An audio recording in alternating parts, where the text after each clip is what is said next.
శత్రుఘ్న, మన అయోధ్యనా ఇది? నిత్య కళ్యాణ వైభవాలతో విలసిల్లే నగరం ఎందుకు ఇలా దైన్య స్థితిలో ఉన్నది? అన్నా, నువ్వు అనుకున్నట్లే మన రామునికి ఏదో ఆపద సంభవించి ఉండాలి. ముందు రథాన్ని రామమందిరానికి పోని.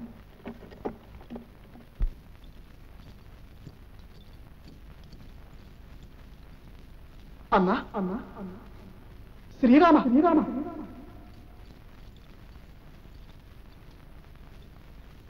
అన్నా అన్నా శ్రీరామ శ్రీరామ. తమ్ముడు, నా మాటల్ని అనుకరిస్తూ నన్ను పరిహసిస్తున్నది ఏమిటి? ఈ మందిరం అంతా శూన్యంగా ఉంది. అమ్మ కౌసల్య మందిరానికి పోదాం పద. అమ్మా అమ్మా, నా రాముడు ఎక్కడమ్మా?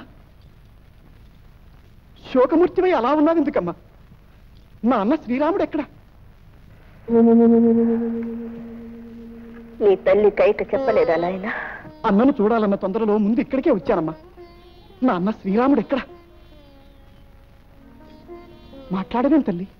వెళ్ళి నీ కోరికలు సాధించి పెట్టిన నీ తల్లిని అడుగు, చల్లని వార్త చెబుతుంది. నాకు కోరికలా? ఏమిటమ్మా నువ్వనేది? అన్నను 14 ఏళ్లు అరణ్యాలకు పంపడం, అయోధ్యకు నీవు రాజుగా బోనడం నీకు తెలియని విషయాల? నా అన్న శ్రీరాముడు 14 ఏళ్లు అరణ్యవాసం చేయటమా? ఎందుకు? మీ అమ్మ ముచ్చటపడి ఆ 2 వరాలు అడిగింది, ఆ మహారాజు ఇచ్చారు. బుద్ధిమాలిన వరాలు ఆమె అడిగితే మాత్రం మా తండ్రి ఎలా ఇచ్చారు? ఈ విషయం ఇప్పుడే అడిగి తెలుసుకుంటాను. ఇంకెక్కడ తండ్రి నాయన, రామయోగంతో ఈ లోకమే వదిలి వెళ్ళారు. తండ్రి గారు స్వర్గస్థులయ్యారా? తండ్రి, ఇక మీరు లేరా? ఆ దుష్టురాలి కోరికలు ఎందుకు అంగీకరించారు తండ్రి? అమ్మా, ఈ వరాలతో నాకేమీ సంబంధం లేదమ్మా. నేను నిత్యం దైవంగా పూజించుకునే అన్న శ్రీరాముడిని అడవులకు పంపే అధములను కానమ్మా. నా మాట నమ్మవా?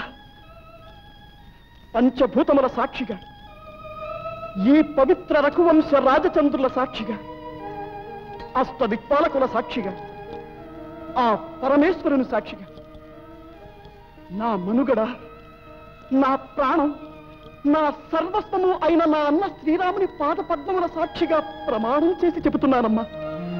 నేనేమీ ఎరుగనమ్మా. నా తల్లిని ఈ వరములు అడగమని నేను కోరలేదమ్మా. నాకు రాజ్యకాంక్ష లేదమ్మా. నన్ను నమ్ము తల్లి. కుమార, భరత, నీ మనసు ఎంతో నొప్పించాను తండ్రి. చిన్నప్పటి నుంచి నా ఒడిలో పెరిగిన బిడ్డవు, నిన్నెరుగునా నాయన? రాముని వీడిన దుఃఖంతో మనసు వ్యాకులపడి అలా మాట్లాడే. నాయన భరత, నీలో నా రాముని చూసుకుంటూ జీవిస్తాను తండ్రి. శాంతించు, శాంతించు. శాంతి? ఇంకెక్కడి శాంతి? ఇంతటి దారుణ పరిణామానికి కారణమైన ఆ దుష్టురాలిని శిక్షించందే నాకు శాంతి లేదు. నాయనా భరత, తొందరపడుకు నాయనా.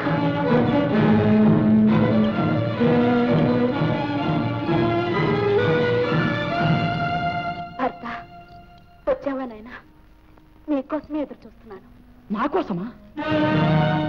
ఎందుకు?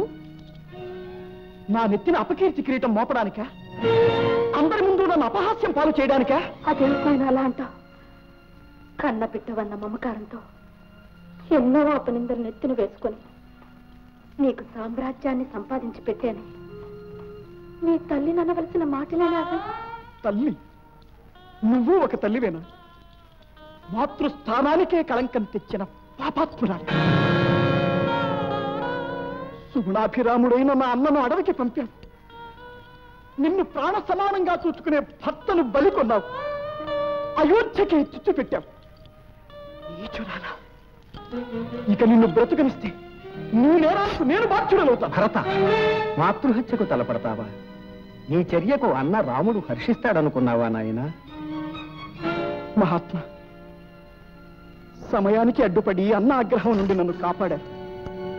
ఇక ఈమె ఏ అధోగతికైనా పోను. నాకేమి తల్లి కాదు, నేను తనయుణ్ణి కాదు. ఇప్పుడే నా రాముడి కోసం బయలుదేరుతాను. ప్రార్థించి తీసుకువచ్చి పట్టాభిషిక్తుడి చేస్తాను.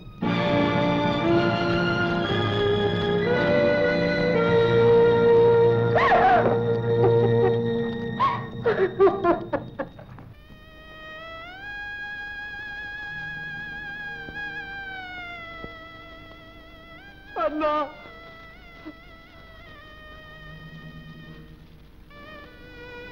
మహాత్మా, అన్న శ్రీరాముడు తండ్రి మాటను పాటించి రాజ్యమును విడిచిన త్యాగశీలి. ఆ ధర్మాత్ముని అనుసరించిన లక్ష్మణుడు తండ్రి.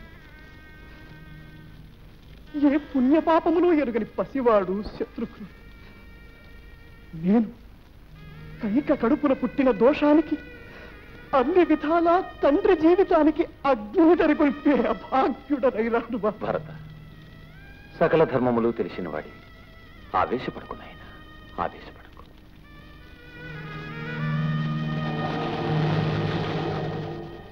మహాజనులారా, నేను లేని సమయంలో జరిగిన దుస్సంఘటనలకు నేను బాధ్యుడను కాను. నా ప్రాణానికి ప్రాణమైన అన్న శ్రీరాముడు అడవులకు వెళ్ళినందుకు నేను ఎంతో బాధపడుతున్నాను.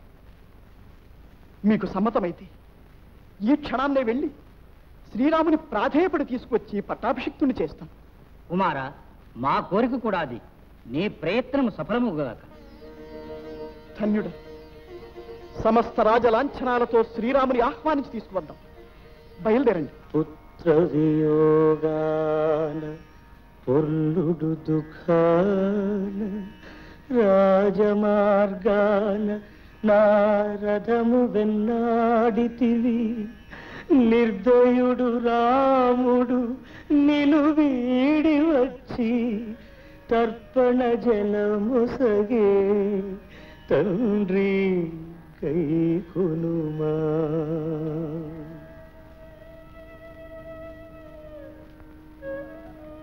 అమ్మా, అమ్మా, నా తండ్రి శ్రీరామ చిరంజీవి. ఒంటరిగా ఇక్కడెందుకున్నావమ్మా? రా తల్లి. 10 మందిలో తలెత్తుకు తిరిగే కౌరు ఇక నాకెక్కడిది నాయనా? ఒక్క పూటైనా నిన్ను చూడకపోతే తల్లడిల్లిపోయే నేను 14 ఏళ్ళు అడవికి పొమ్మని ఎలా అన్నాను? నా నాలుక ఎందుకు తెగి పడలేదు? నేను పెట్టిన చిత్రహింస భరించలేక ఇక నేను తన భార్యను కాదని, భరతుడు తన పుత్రుడు కాడని ఆ మహారాజు శపిస్తున్నా కూడా ఏ స్వార్థ పిశాచం నన్ను ఆవరించిందో, చేతుల వైధవ్యం తెచ్చుకున్న దురదృష్టవంతురాలి తండ్రి. శాంతించు తల్లి. ఈ లోకం నిన్ను అర్థం చేసుకునే సమయం రాగలదు. దయచేయి తల్లి. అన్నా, మీరు అయోధ్యకు రాకపోతే నేను తిరిగి వెళ్ళను. సమస్త రాజలాంఛనాలతో మీకు స్వాగతం చెప్పి తీసుకువెళ్ళి పట్టాభిషేకం చేయాలని ఎంతో ఆశపడి వచ్చాను. కరుణించి అంగీకరించండి. భరత, దండకారణ్యము మన ఇక్ష్వాకు వంశజుల భూభాగమే.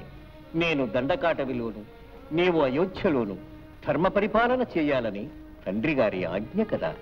పవిత్ర కోసల సింహాసనాన్ని అలంకరించవలసిన పుణ్యమూర్తులు మీరు. అనర్హుడనైన నేనా పీఠాన్ని కలుషితం చెయ్యలేరు. మీ బదులు నేను అరణ్యవాసం చేస్తాను. మీరు అయోధ్యకు దయచేయండి. తండ్రి మాటను తారుమారు చేయడం ఆజ్ఞను తిరస్కరించినట్లే కదా తమ్ముడు. అన్నకు నా మీద అనుగ్రహం తప్పింది. నా కోరికను తిరస్కరిస్తున్నారు. గురుదేవా, మహావాచ్య, మీరైనా చెప్పి అన్నను ఒప్పించరా? కుమారా, నేను కోరిన వరాలు ఉపసంహరించుకుంటున్నాను. అయోధ్యకు వచ్చి పట్టాభిషిక్తుడో కానైనా తండ్రి గారికి నేను ఇచ్చిన మాట నిలబెట్టుకోవాలి కదమ్మా. అన్నా, అయితే ఇక నాకు ప్రాయోపవేశమే శరణ్యం. శత్రుఘ్న, దర్భలపరచు. అందరి సమక్షంలో నేను ప్రాణాలు విడుస్తాను. భరత, అంత సాహసం చేయకు. నా మాట విను. శ్రీరామ, ఈ విషమ సమస్యకు పరిష్కారం ఒక్కటి. అయోధ్య రాజ్యం ఎప్పుడూ నీదే. కావున నీవు లేని ఈ 14 సంవత్సరాలు మాత్రమే భరతుడు నీ ప్రతినిధిగా రాజ్యపాలన చేస్తాడు. అన్న, మిమ్మల్ని రాజోచిత మర్యాదలతో మహావైభవంగా తీసుకువెళ్లాలని రాజలాంఛనాలు సకల ఆభరణాలు తెచ్చాను. కనీసం ఈ బంగారు పాదుకలను మీరొక్కమారు ధరించి నాకు ప్రసాదించండి. ఈ పాదుకా సేవ చేసుకుంటూ మీ ప్రతినిధిగా రాజ్య పరిరక్షణా భారాన్ని వహిస్తాను. అంగీకరించు శ్రీరామ. ఆజ్ఞ గురుదేవా.